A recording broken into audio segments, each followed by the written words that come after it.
சௌகரியமாய் சபரிமலை சென்று வர Sri Murugan travel agency sabarimalayatra.com.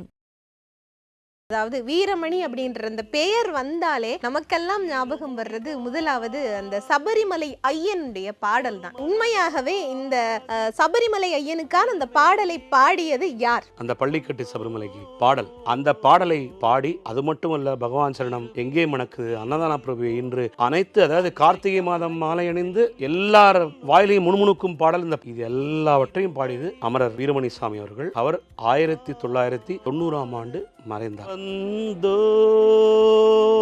பள்ளிக்கட்டு சபரிமலைக்கு கல்லும் முள்ளும் காலுக்கு மெத்தை சுவாமியே ஐயப்போ ஐயப்போ சுவாமியே. தந்தையாரோட பாடும்போது என்ன பண்றான் பையனோடனே, நான் வந்து குருசாமிகிட்ட சொன்னேன், குருசாமி நான் வந்து 4th படிக்கிறேன் குருசாமி, 4th தானே படிக்கிறேன், அப்போ மலைக்கு வா அப்படின்னு நம்பியாசாமி கூப்பிட்டாரு. சரி, எனக்கு ரொம்ப ஆசையா இருந்தது. இதுல இன்னொரு ஒரு சந்தோஷமான விஷயம்னா, நான் போகின்ற முதல் வருடம் தான் இப்பொழுது கன்னட திரையுலகில் மறைந்த என்னுடைய அன்பு நண்பர் புனித் ராஜ்குமார், அவரும் ஃபர்ஸ்ட் டைம் அதான் சபரிமலைக்கு. இப்போ அந்த இருமுடியோடு பக்தியோடு இந்த 41 நாள் நீங்கள் முழுமையாக ஐயப்பனிடம் உங்களை ஒப்படைத்த பிறகு அவன் பால் விரத வழிமுறைகளை குருசாமி பிரகாரம் சொல்லி அதை நீங்க கடைபிடித்து விரதத்தை முடிக்கும் பொழுது அதனுடைய முழு பலன் உங்களுக்கு வந்து சேரும். அதுதான் சபரிமலை யாத்திரையின் முக்கியமான விஷயம். அந்த ஹால் பண்றதுலாம் இருமுடியை வச்சு பூஜை பண்ணுவோம். இருமுடி வச்சு பூஜை பண்ணதுக்கு அப்புறம் எங்க அப்பா பாடுவார் பாட்டு, ஐயப்பன் பாட்டு, நாங்களும் பாடுவோம் கூட. அப்ப ரஜினியும் கலந்து பாரு அந்த பஜனையில. சோ அவர் எங்களோட 8 நாள் ஒரு மாலை போட்ட ஒரு சாமியாகத்தான் அவர் இருந்தாரே தவிர, ஒரு இடத்தில் கூட ரஜினிகாந்த் அவர்களோ இல்ல அமிதாப் பச்சன் அவர்களோ அந்த ஒரு எக்ஸ்ட்ரா கேரிங்கோ அந்த ஒரு எக்ஸ்ட்ரா சொகுசு சொல்லுவாங்க தெரியுமா, அந்த ஃபெசிலிட்டி அவங்க எதிரே பார்க்கல. ஐயப்பன் வழிபாடு ஆரம்பித்தது தமிழகத்திலே துவக்கி வைத்தது நவாப் ராஜமாணிக்கம் அவர்களும் எம்என் நம்பியார் குருசுவாமி அவர்களும். நீங்க சொன்னா நம்ப மாட்டீங்க, 6 மணி காலையில பூஜை தொடங்கும், இருமுடி பூஜை. காலையில 6 மணிக்கு அவர் கண்ணை மூடினார்னா சாயங்காலம் 5 மணி வரைக்கும் கண்ணே திறக்க மாட்டார், ஒரு சொட்டு தண்ணி கூட உள்ள போவார். அவர் அன்னைக்கு பார்க்கும்போது அப்படி ஒரு வைப்ரேஷன் இருக்கும் பாருங்க உடம்புல. அவரை பார்த்து நமக்கு அந்த சபரிமலை போற அந்த வேகம் இருக்கு பாருங்க, உத்வேகம், அது இன்னும் நமக்கு 1000% கிளம்பும். ஐபிசி பக்தி நேயர்களுக்கு இனிமையான நேரத்து வணக்கங்கள். இன்று நாம் வீரமணி கண்ணன் ஐயா அவர்களை சந்திக்க இருக்கிறோம். அவருடைய பாடல் அந்த ஒரு என்ன சொல்றது, ஒரு இசை அனுபவங்களையும் கேட்டு தெரிந்து கொள்ள இருக்கிறோம். ஐயா வணக்கம். வணக்கம்மா, வணக்கம். ஐபிசி பக்தி நேயர்கள் பக்தர்கள் அனைவருக்கும் என்னுடைய பணிவார்ந்த வணக்கங்கள்.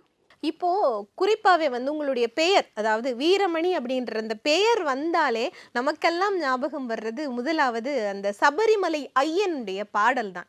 அந்த பாடலை பத்தி சொல்லுங்க. உண்மையாகவே இந்த சபரிமலை ஐயனுக்கான அந்த பாடலை பாடியது யார்? இந்த பாடல் வந்து ஆக்சுவலா 1965 70 வரை உண்டான பாடல். பள்ளிக்கட்டு சபரிமலைக்கு பாடலை பாடியது அமரர் வீரமணி சுவாமி அவர்கள், என்னுடைய தந்தையார். அவர் இப்பொழுது உயிரோடு இல்லை. அவர் வந்து 1965 70க்குள்ள இந்த பாடலை தன்னுடைய மூத்த சகோதரர் சோமு, அதாவது என்னுடைய பெரியப்பா, அவர் வந்து இந்த பாடலை எழுதி வீரமணி சோமு என்னுடைய தந்தையாரும் என்னுடைய பெரியப்பாவும் இணைந்து இசையமைத்து 1960களில் இந்த பாடல் தயாரிக்கப்பட்டு ஐயப்பன் வழிபாடு ஆரம்பித்தது தமிழகத்திலே துவக்கி வைத்தது நவாப் ராஜமாணிக்கம் அவர்களும் எம்என் நம்பியார் குருசுவாமி அவர்களும். இவர்கள் 2 பேர் ஐயப்பனுடைய வழிபாட்டை தமிழகத்திற்கு கொண்டு வந்ததில் மிகப்பெரிய பங்கை ஆற்றியவர்கள். அப்பொழுது என்னுடைய பெரியப்பா சோமு அவர்கள் வந்து மணிகண்ட பக்தஜன சபைன்னு சபரிமலை அப்போலேருந்தே எல்லோரும் போக ஆரம்பிச்சிட்டாங்க. அப்போது என்னுடைய தந்தையார் வந்து எம்எஸ்வி ஐயா அவரிடமிருந்து உதவி இசையமைப்பாளராக அவர் அப்போ பணியாற்றி கொண்டிருந்த நேரம். அப்போது இப்ஸ் பிட்ஸ் அப்படி உங்களுக்கு தெரிஞ்சிருக்கும், ஜம்புலிங்கமே ஜடாதரா, காசியாதரங்களோட தேங்காய் சீனிவாசனுக்கு வந்து என்னுடைய அப்பா பாடிருப்பார். அதே மாதிரி வந்து எங்கள் வீட்டு பிள்ளையில் வந்து குமரி பெண்ணின் உள்ளத்திலே, அந்த பாட்டுக்கு முன்னாடி ஒரு 2 பேர் இந்த ஷூட்டிங்கில் நடிக்கிற மாதிரி ஒரு கேரக்டர் வரும், அதுக்கு எங்கள் அப்பா பாடிருக்கார். இப்படி சின்ன சின்னதாக திரைப்படத்தில் அவர் பாடியிருந்தாலும் முழுமையாக இந்த ஐயப்பன் பாடல் மூலமாக அந்த ஐயப்பன் அனுகிரகத்தால், நான் சொல்வேன், ஐயப்பனால் அனுப்பப்பட்ட தேவதூதர்கள் என்னுடைய தந்தையார் வீரமணி சாமி அவர்களும், அதே போன்று பத்ம விபூஷன் வாழும் இசை தெய்வம் திருவாளர் ஜேசுதாஸ் அவர்களும், இவங்க 2 பேர் பாடல்கள் மூலமாக எப்படி நவாப் ராஜமாணிக்கம் ஐயாவும் நம்பியார் குருசாமியும் நம்முடைய தமிழகத்தில் ஐயப்பனுடைய புகழை பரப்ப ஊன்றுகோலாக இருந்தார்களோ, அதே போன்று பாடல்கள் மூலமாக இப்போ நீங்கள் குறிப்பிட்ட அந்த பள்ளிக்கட்டு சபரிமலைக்கு பாடல், அந்த பாடலை பாடி அது மட்டும் அல்ல, பகவான் சரணம், எங்கே மணக்குது, அன்னதான பிரபு இன்று அனைத்து, அதாவது கார்த்திகை மாதம் மாலை அணிந்து எல்லார் வாயிலையும் முணுமுணுக்கும் பாடல் இந்த பள்ளிக்கட்டு, பகவான் சரணம், அன்னதான பிரபுவே, படிப்பாடல், இது எல்லாவற்றையும் பாடியது அமரர் வீரமணி சாமி அவர்கள். அவர் 1990ஆம் ஆண்டு மறைந்தார். நிறைய பேருக்கு தெரியாது, இந்த பாடலை பாடும்பொழுது எங்கள் அப்பா சபரிமலைக்கே போகல. என்னுடைய பெரியப்பா அவங்க ஒரு குரூப்போடு சபரிமலைக்கு வருஷ வருஷம் போயிட்டு இருப்பாங்க. ஆனால் என் தந்தையார், எனக்கு ஒரு அண்ணன் ஒருத்தன் பிறந்தான் 1968. 1.5 வருடம் அவன் உயிரோடு இருந்தான். மனஞ்சிடிஸ் என்ற ஒரு வித்தியாசமான வியாதியால் அந்த குழந்தை இறந்து போச்சு. 1.5 வயசில் என்னுடைய அண்ணன் தவறிட்டார். அதுக்கப்புறம் பிள்ளை குழந்தையே இல்லை. அப்போ என்னுடைய தந்தையார் வந்து, நான் சபரிமலைக்கு வரணுன்னா எனக்கு பிள்ளை குழந்தை கொடுத்தா தான் நான் வருவேன் அப்படின்னு சொல்லி என்னுடைய தந்தையார் வேண்டினார் ஐயப்பன்ட்ட. அதுக்கப்புறம் தான் 1975 நான் பிறந்தேன். நான் பிறந்த வருஷம்தான் என்னுடைய அப்பா வந்து சபரிமலைக்கு போக ஆரம்பித்தார். எங்கள் அம்மா வந்து என்னை வயிற்றில் இருக்கும்போது என்னுடைய தந்தையார் வந்து இந்த பாடலை பாடி பள்ளிக்கட்டு எல்லா இடத்துலையும் ஃபேமஸ் ஆக ஆரம்பிச்சிது. ஏன் இன்னும் வீரமணி சாமியும் சபரிமலைக்கு போகலன்னு சொல்லிட்டு எல்லோரும் கேள்வி கேட்டிருந்தாங்க. அப்போ எங்கள் அப்பா இல்லை பிள்ளை குழந்தை கொடுத்தா தான் நான் போவேன்னு சொன்னார். ஆனால் பாம்பேயில் ஒரு இடத்துல ஐயப்பன் பூஜையில் எங்கள் அப்பா பாடும்பொழுது ஒருத்தருக்கு அருள் வந்து என் தந்தையாரை ஓங்கி ஒரு அடி முதுகில் வைத்து, என்னடா பள்ளிக்கட்டு சபரிமலைக்கு பாடலை பாடி கரிமலை ஏற்றம் கடினம் சும்மா பாடுறையே தவிர நீ எப்போ தான் மலைக்கு வர போகிற? மலைக்கு வராமல் சும்மா பாடிகிட்டே இருப்பியா? எல்லாரையும் போக சொல்லிட்டு நீ வரமாட்டியான்னு அருள் வந்து சொல்லி, அதுக்கப்புறம் இல்லை இப்பொழுது பிள்ளை குழந்தை எனக்கு ஆண்டவன் முழுத்த பிறந்தோடனே நான் ஐயப்பனை தேடி வருவேன்னு சொல்லி, அப்பொழுது தான் எம்என் நம்பியார் சுவாமி அவர்களோட அறிமுகம் கிடைத்து, என் அப்பா முதன்முறையாக நான் பிறந்த வருடம் 1975ஆம் ஆண்டு முதல் சபரிமலைக்கு மாலை போட்டு ஃபஸ்ட்டு மலைக்கு போனது அந்த வருஷம்தான்.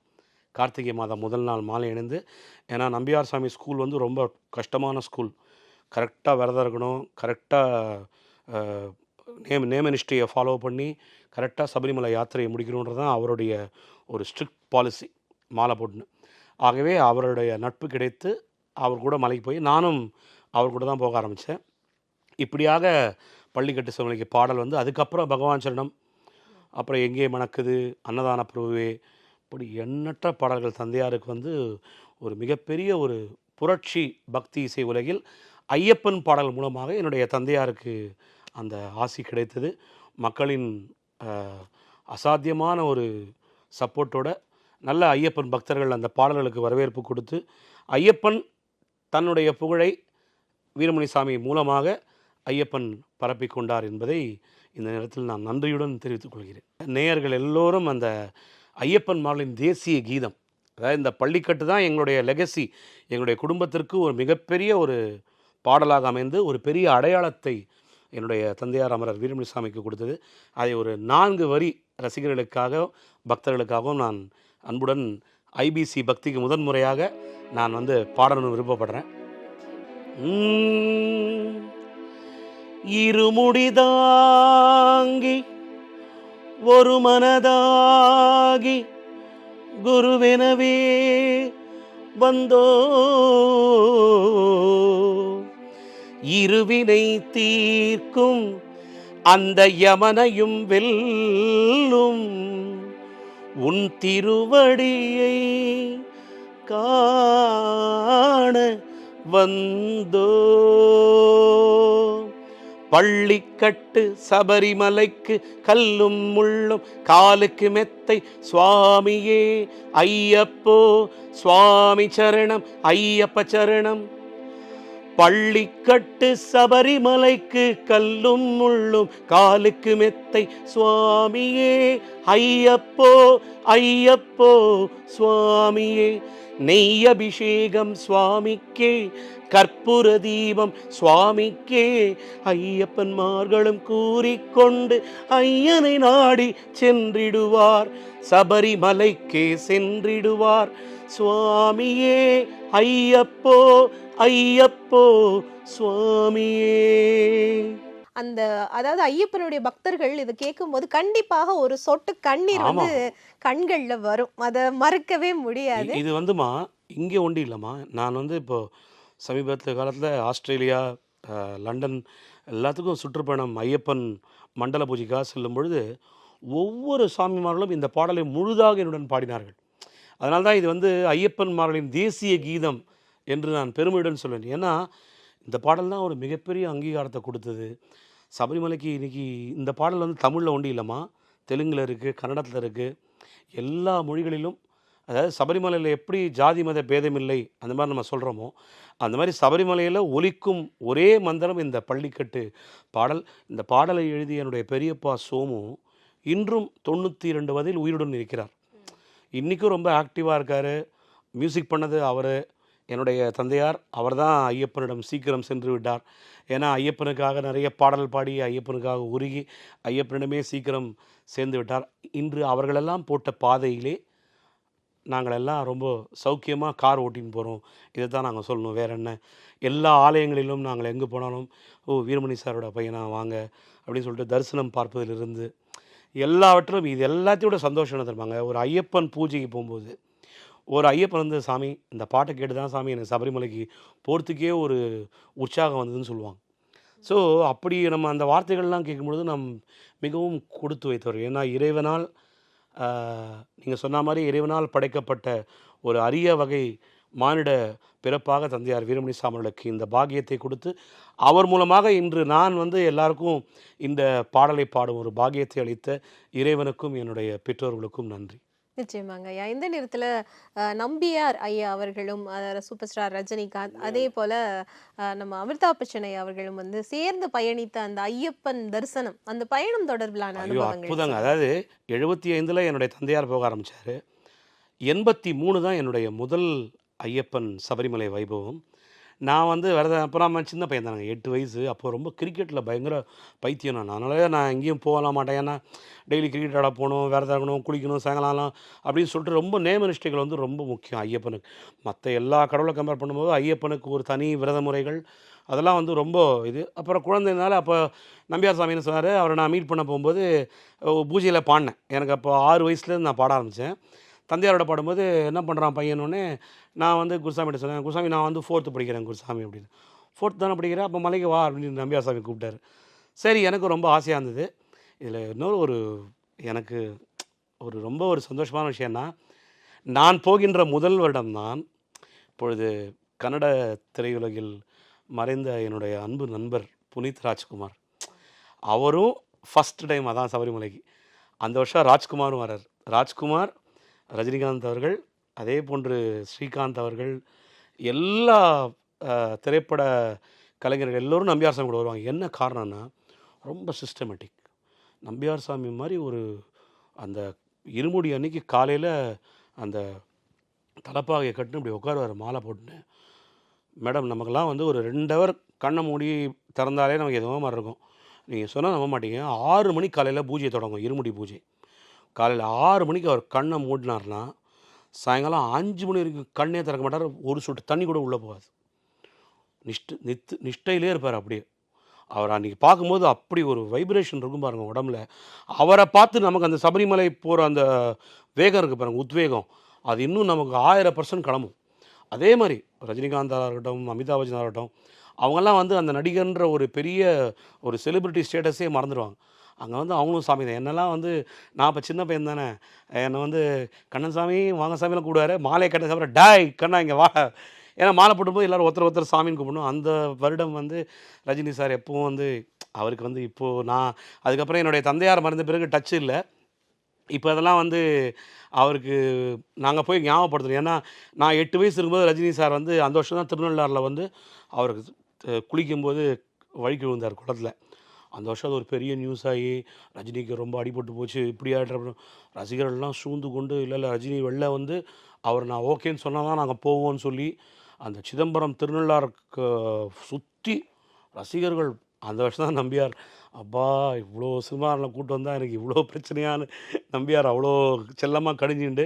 அதேமாதிரி அமிதாப் பச்சன் அவர்கள் மும்பையிலேருந்து வந்து இங்கே எங்களோடய இருமுடி கட்டி பஸ்ஸில் வந்தாங்க எல்லாரும். அதுதாங்க ஒரு பெரிய விஷயம்.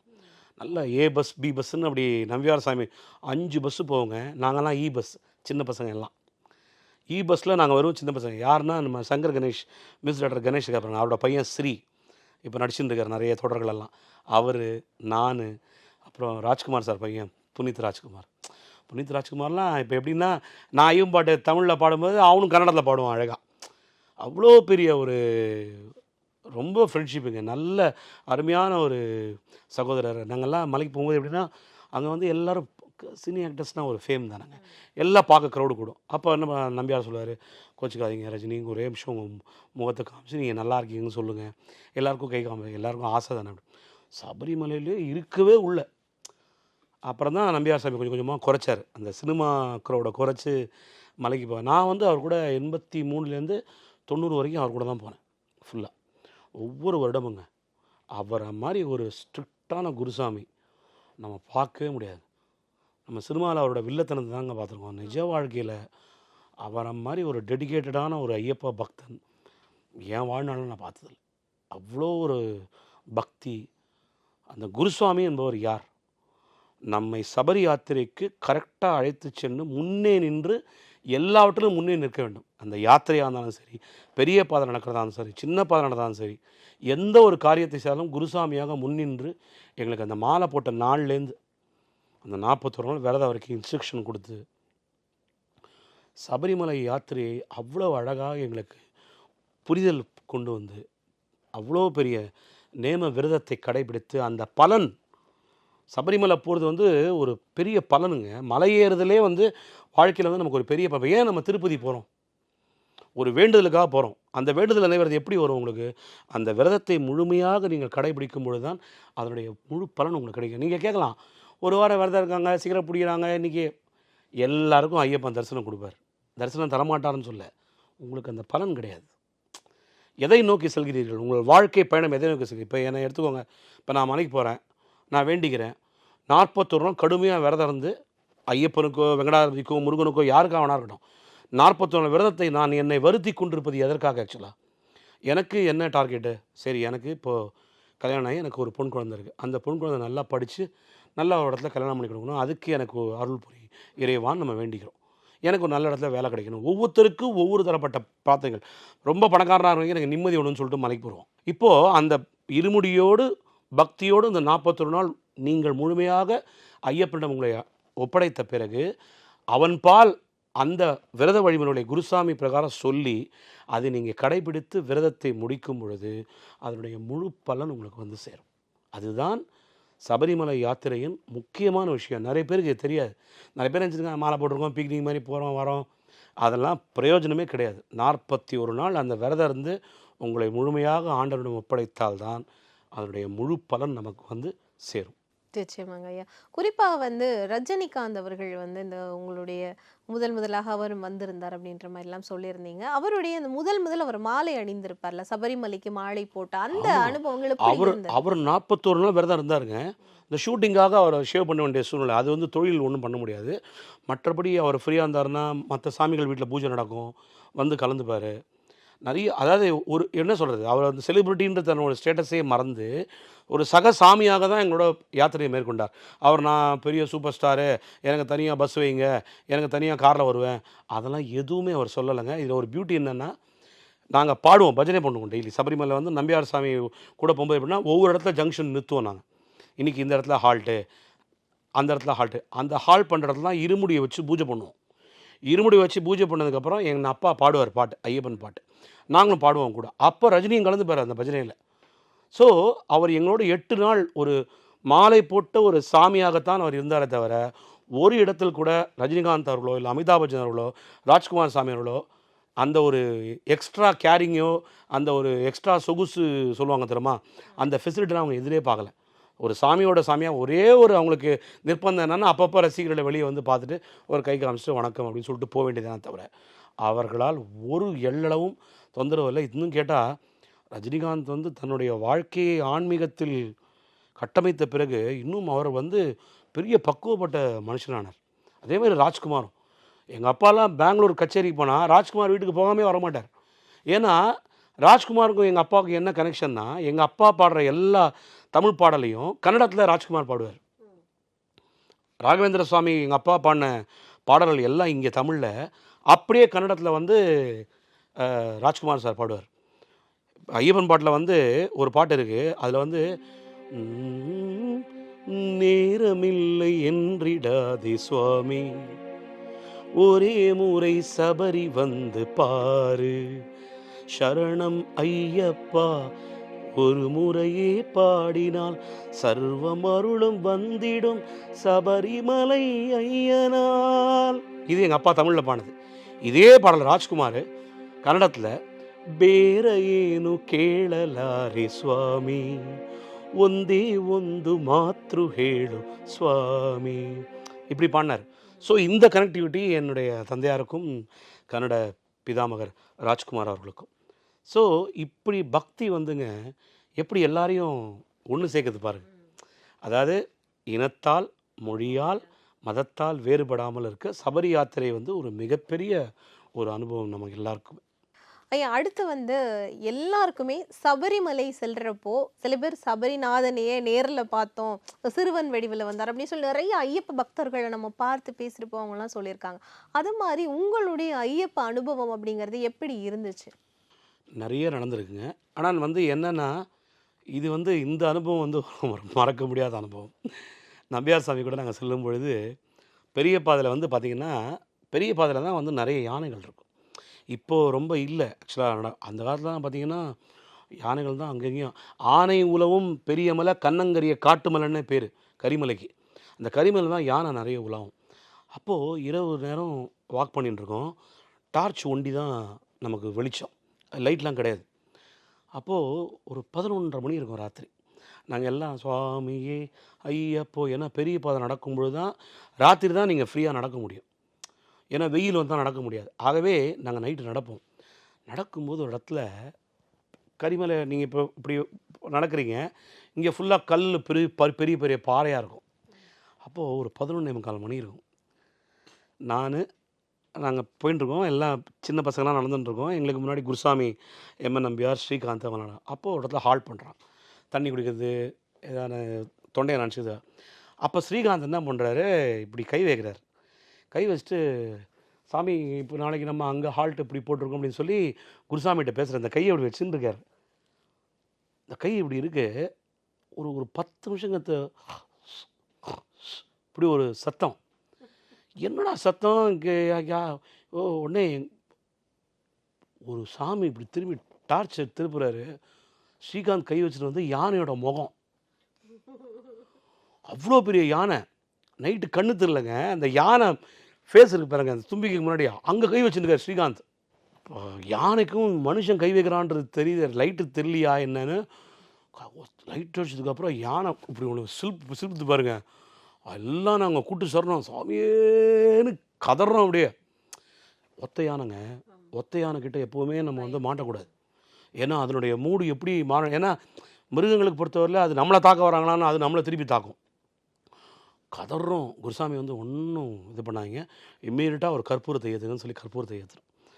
ஐயப்பா ஐயப்பனுக்கு வந்து சமஸ்தாபராத ரட்சகனே ஒரு சரணம் ஒன்று இருக்குது. அதை சொன்னால் தெரிந்தும் தெரியாமலும் நாங்கள் செய்த தவறையாக இருந்தாலும் பொறுத்துற ஐயப்பா, இதுலேருந்து எங்களை காப்பாற்றுன்னு நம்ம வேண்டிக்கிறது. கற்பூரம் ஏற்றுந்து இருமுடியை தள்ள வச்சுட்டு சுவாமியே சமைப்பான்னு ஒரு கூட்டு சரணம் போட்டோன்னே அந்த யானை அப்படியே போயிடுச்சு. நிச்சயமா. அதாவது என்எம் நம்பியாரை பற்றி நம்ம பார்க்குறோம், நிறைய புரிஞ்சுக்கிட்டது அல்லது திரையில் நம்ம பார்த்ததுக்கும் நீங்கள் இப்போ சொல்கிறதுக்கும் எந்த சம்மந்தமுமே இல்லாமல் அப்படியே இன்னொரு பக்கம், அவருடைய இன்னொரு பக்கத்தை பார்க்கும்போது ரொம்பவே ஆச்சரியமாக இருக்குது. அதான் நீங்கள் சொன்ன அந்த நிஷ்டை எல்லாம் யோசித்து பார்க்குறப்போ இத்தனை மணி நேரம் ஒரு மனிதரால் கண்ணை மூடிக்கொண்டு இருக்க முடியும். மனைவியின் கையால் தவிர வேறு யார் கையாலும் அவர் சாப்பிட்டதே கிடையாது. அவரோட ஆரோக்கியத்தை பற்றி எல்லாம் பேசுகிறாங்களே, அந்த மனுஷன் கடைசி வரைக்கும் ஒரு வியாதியே இல்லாத காரணம் தரமா வீட்டு சாப்பாடு. வெளியே சாப்பிட மாட்டாருங்க. ஒய்ஃபை கூட்டின்னு போவார் வெளியூருக்கு சமைக்கிறதுக்கு. சமைச்சு ஒய்ஃப் கையால் தான் சாப்பிடுவார். மனைவியின் கையால் பரிமாறப்பட்ட உணவைத்தான் அவர் அருந்துவார். அதேமாதிரி சபரிமலை போது ஷூட்டிங் அவ்வளோ ஸ்ட்ரிக்ட். அவர் நைட்டு எத்தனை மணிக்கு ஷூட்டிங் முடிச்சுட்டு வந்தாலும் குளிச்சுட்டு சரணம் சொல்லிட்டு தான் உணவே அருந்துவார். பலகாரம் சில நாள் அது கூட சாப்பிட மாட்டார். ஒரு பொழுது தான் நம்பியார். 41 நாட்கள் விரதம் இருக்கும்போது அவர் ஒரு பொழுது தான் சாப்பிடுவார். மத்தியானம் சாப்பிடுவார். நைட்டு கூடுமான வரையே பால், பழம், 2 பழம், ஒரே ஒரு பால், அவ்வளோதான். அதனால தான் அப்படி உடம்பு ஆரோக்கியம் ஒரு கெட்ட பழக்கம் கிடையாது.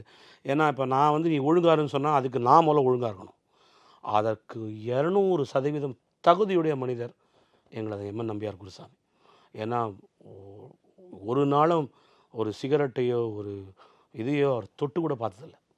உண்மையான குருசாமி என்ற சொல்லுக்கு ஒரு தகுதி வாய்ந்த மனிதர், அதில் டவுட்டே கிடையாது. அதனால தான் ஐயப்பன் தனக்காக படைக்கப்பட்ட உயிர்களின் மேலான ஒரு உயிர் யாருன்னா அது எம்என் நம்பியார் குருசாமி. அவர் தான் ஐயப்பனிடம் கொண்ட ஒரு அனுபவத்தை பகிர்வதற்காகத்தான் எங்களெல்லாம் கூட்டிகிட்டு மலைக்கு போனார். நான் ஒண்டி அனுபவிச்சா பத்தாதுடா, நீங்களும் வாங்கடான்னு சொல்லிட்டு, அம்மா இன்றைக்கெலாம் பார்த்தீங்கன்னா ஒரு 30 பேரை கூப்பிட்டு போனாலே பேனிக். 30 பேரை கூப்பிட்டு போனீங்கன்னா இவன் எங்கே இருக்கான் அவன் எங்கே இருக்கான் தேடி சபரிமலைலாம் நீங்கள் பாருங்கள் அனௌன்ஸ் பண்ணிட்டு, சாமி எங்கே இருக்கீங்க சாமி, நாங்கள் இங்கே வெயிட் பண்ணுறோம் வாங்க சாமி. ஒரு நபரால் 29 பேர் யாத்திரை தடைப்படும். அதாவது ஃப்ளூயண்ட்டாக கரெக்டாக போய்ட்டு வெயிட் பண்ணோம், அந்த சாமி விட்டு எப்படி போக முடியும்? அந்த மாதிரிலாம் குழப்பங்கள் இருக்கும் வேளையிலே நம்பியார் சாமி கூட வருஷம் நம்பர் இன்க்ரீஸ் ஆகிட்டே இருக்கும். முதல்ல 50 ஆச்சு, அப்புறம் 60 ஆச்சு, அப்புறம் 100 ஆச்சு. முதல்ல 2 பஸ்ஸு, அப்புறம் 3 பஸ்ஸு, அப்புறம் 4 பஸ்ஸு, அப்புறம் 5 பஸ்ஸு, அப்புறம் 6 பஸ்ஸு. ஒவ்வொரு பஸ்லையும் குறைஞ்சது வந்து 40 பேர், 240 பேர். இதை தவிர சமைக்கிறதுக்குன்னு ஒரு தனி வேன். அங்கேயும் அப்படி தான். நாங்கள் வழியில் சாப்பிட்றதே கிடையாது. நம்பியார் சாமி கிளம்பும்போது எங்களுக்கு முன்னாடியே அந்த சமைக்கிற வேன் போயிடும். காலையில் உப்புமா, மத்தியானம் சாம்பார் சாதம், ஒரு சின்ன பொரியல், ரொம்ப சிஸ்டமேட்டிக். அப்போது ஐயப்பன் வந்து அவர் எப்படி முதல் தடவை போனாரோ, அவருடைய குருசாமி மூலமாக எப்படி போனாரோ எம்என் நம்பியார் சாமி, இந்த ஐயப்பன் வழிபாடு பற்றி தெரிஞ்சோன்னே ஐயப்பன்ட்ட அட்டாச் ஆகி அவருக்கு ஏகப்பட்ட அனுபவங்கள் ஐயப்பன் பர்சனலாக அவருக்கு நடந்த வாழ்க்கையில் நடந்த ரொம்ப சில விசேஷமான அதெல்லாம் எங்கள்கிட்ட ஷேர் பண்ணுவார். இந்த மாதிரிலாம் நடந்தது. 10வது வருஷம் நான் போகும்போது எனக்கு இந்த மாதிரி வந்து ஒன்றுமே தெரில, சும்மா பிளாக் அவுட்டு. ஆனால் என்னை வந்து யார் என்னை வந்து சபரியில் கொண்டு சேர்த்தானே தெரில. அப்பேற்பட்ட உணர்வுகள்லாம் அவர் உணர்வுபூர்வமாக உணர்ந்த உண்மைக்காக எங்கள் எல்லோரையும் கூப்பிட்டு போவார். 250 பேர் ஒரு மனுஷன் கூட்டின்னு போயிட்டு கூட்டு வரது எவ்வளோ பெரிய விஷயம் தெரியுமாங்க. இந்த காலத்தில் செல்ஃபோன் இருக்குது, ஃபோன் அடிச்சு எங்கடா இருக்க வந்து சேர்றான்னு சொல்லுவோம். அப்போ எதுவுமே கிடையாது. ஆனால் ஒரு நபர் கூட மிஸ் ஆக மாட்டாங்க. அட்னன்ஸ் மாதிரி எடுப்பாருங்க. காலையில் பூஜையில் யாரெல்லாம் வரல, யார் தூங்கினாலும் உங்களுக்கு ஃபைன் 50 ரூபா போடுவார். ஸ்ட்ரிக்ட்டுங்க. காலையில் 7 மணிக்கு இருமுடி பூஜைனா 7 மணிக்கு ஆஜராகணும். எல்லா சாய் மாறணும், உக்காந்துடணும், சரணம் சொல்லணும். 240 பேரும் சரணமையப்பான்னு சொல்லி எப்படி இருக்கும் யோசிச்சு பாருங்கள். உக்காந்தே ஆகணும். ஏன்னா அவர் கொடுத்த வேல்யூ அந்த விரதத்துக்கு. இருமுடியை தலையில் இருக்கும் இந்த இருமுடி கொடுத்த மரியாதை. ஏன்னா இருமுடி தான் ஐயப்பன். இருமுடியை வந்து ஐயப்பனே தூக்கின்னு போனதுங்க, நம்ம இருமுடியை தூக்கலை.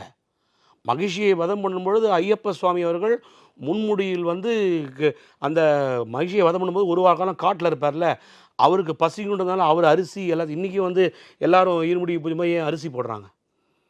அதேமாதிரி அந்த காட்டு பாதை நம்ம நடக்கிறோமே, அதெல்லாம் ஐயப்பன் நடந்த பாதைகள். இது ஐயப்பனால் நடந்த பாதை. இதெல்லாம் இந்த காட்டு பாதை எல்லாமே ஐயப்பன் நடந்து போகிறது தான் நாம் போகிறோம். அதுதான் ஐயப்பனுடைய சுவாமியின் பூங்காவனம். ஐயப்பனுடைய பூங்காவனத்தில் நாமெல்லாம் நடக்கும்பொழுது நம்பியார் சாமி வந்து அந்தளவு நேமநிஷ்டையோட விரத பலத்தோட இந்த விரதத்தினால உனக்கு என்ன பலன். என் கூட வந்த சாமிங்க நம்பியார் சாமி கூட எத்தனை பேர் குழந்தை இல்லை தெரியுமா? 5 வருஷம் 6 வருஷம். இப்போ வசதியெலாம் வந்திருக்கு, மருத்துவ வசதி. அப்போ என்ன வசதி இருந்தது சொல்லுங்கள்? 80ஸ்ல எதுவும் இருக்காது. எவ்வளோ பேருக்கு அதிசயம் நடந்திருக்கு. குழந்தை பிறந்திருக்கு தெரியுமா? மணிகண்டன் பிறந்திருக்கான். நானே எங்கள் அப்பா பிள்ளை குழந்தை கொடுத்தா தான் வருவேன்னு வேண்டி நானே பிறந்தவன்னா, எங்களோட மலைக்கு வந்து நிறைய பேருக்கு அந்த அனுபவம் வந்திருக்கு. பெரிய வேலைகள், திருப்புமுனை.